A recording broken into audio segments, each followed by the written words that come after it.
السلام علیکم ورحمۃ اللہ وبرکاتہ۔ میرے عزیز دوستو، امید ہے آپ بخیر ہوں گے۔ اللہ تعالیٰ آپ سب کو شاد و آباد رکھے۔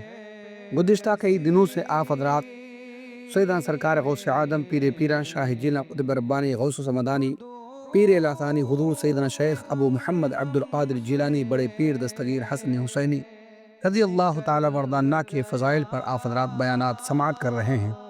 سرکار غوث اعظم رضی اللہ تعالیٰ عنہ کی ذات پاک محتاج تعارف نہیں۔ اہل سنت کا بچہ بچہ سرکار غوث اعظم رضی اللہ تعالیٰ عنہ کے نام کو جانتا ہے اور آپ سے محبت کرتا ہے۔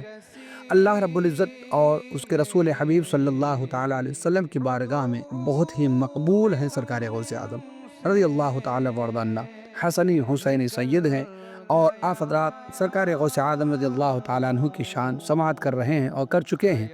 لیکن آج ہم تذکرہ کریں گے سیرت مصطفیٰ صلی اللہ تعالیٰ علیہ وسلم کا، کیونکہ وہی ہمارا اصل موضوع ہے اور ہمیں مکمل سیرت طیبہ مختصر انداز میں آپ حضرات تک پہنچانی ہے۔ تو ہم واپس پلٹتے ہیں اپنے موضوع کی طرف، اور ہم وہاں سے آغاز کرتے ہیں جہاں سے ہم نے چھوڑا تھا، کہ جب آقا کریم صلی اللہ علیہ وسلم نے اعلان نبوت فرمایا تو کفار مکہ نے کس طرح آپ اور آپ کے اصحاب پر ظلم و ستم کے پہاڑ توڑے۔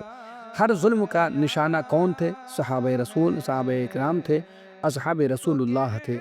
ہر قدم پر انہیں ستایا گیا۔ مکہ کی سرزمین ان پر انہیں کون سا ایسا ظلم تھا جو ان پر کیا نہ گیا ہو؟ آقا کریم صلی اللہ تعالیٰ علیہ وسلم کے صحابیوں میں سے ایک صحابی ہیں حضرت خباب رضی اللہ تعالیٰ عنہ۔ انہوں نے ابتدائی دور میں اسلام قبول کیا، مگر اسلام کو انہوں نے کچھ دنوں تک ظاہر نہیں کیا، بلکہ چپ کے وہ آقا کریم صلی اللہ علیہ وسلم کی بارگاہ میں حاضر ہوتے اور سرکار کی صحبت با فیض سے اپنے آپ کو فیض یاب کرتے، دین کی تعلیم سیکھتے، قرآن مجید کو سیکھتے۔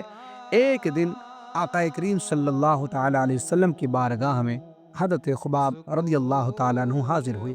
عرض کرتے ہیں، یا رسول اللہ صلی اللہ تعالیٰ علیہ وسلم، کیا آپ اللہ رب العزت سے ہمارے لیے مدد نہیں مانگتے؟ تو آقا کریم صلی اللہ علیہ وسلم نے ارشاد فرمایا، اے خباب، تم سے پہلے جن لوگوں پر مصیبتیں آئیں اور ایسی مصیبتیں آئیں کہ ان کو آرے سے چیر دیا گیا، مگر پھر بھی وہ اپنے ایمان پر ڈٹے رہے، اپنے ایمان پر وہ ثابت قدم رہے اور انہوں نے صبر کیا، تو اے خباب تم بھی صبر کرو۔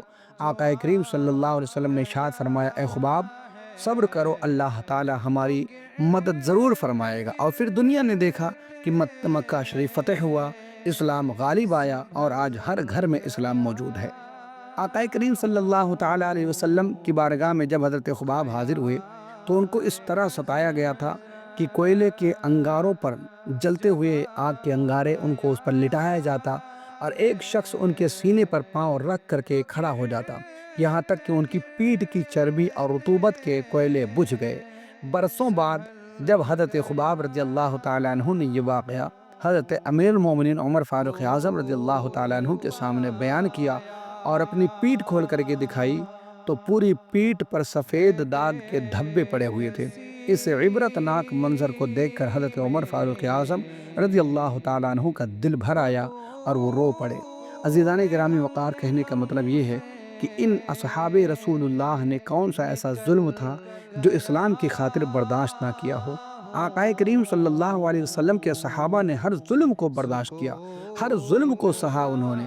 آگ کے انگارے پر وہ لٹائے گئے، چاہے وہ ان کے سینوں پر بڑے بڑے پتھر رکھے گئے ہوں، چاہے ان کو ننگی پیٹھ عرب کے ریگستان میں گھسیٹا گیا ہو، چاہے وہ آقا کریم صلی اللہ علیہ وسلم کے اصحاب پر کیسا بھی ظلم کیوں نہ ہو، مگر انہوں نے ہر ظلم کو برداشت کیا اور ہر ظلم پر وہ صبر کرتے رہے اور اللہ احد کا نعرہ لگاتے رہے۔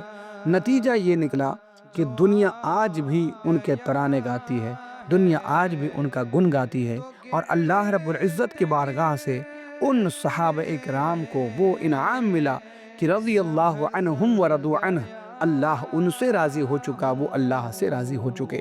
وَكُلًّا وَعَدَ اللَّهُ الْحُسْنَىٰ، اللہ نے ان سب سے بھلائی کا وعدہ فرما لیا۔ عزیزان گرامی وقار، تو یہ اصحاب رسول اللہ صلی اللہ علیہ وسلم ہیں جو ہر ظلم کو سہتے ہیں مگر ایمان پر ثابت قدم ہیں، ایمان پر ڈٹے ہوئے ہیں، ایمان کے تعلق سے قدم میں کوئی لغزش نہیں ہے۔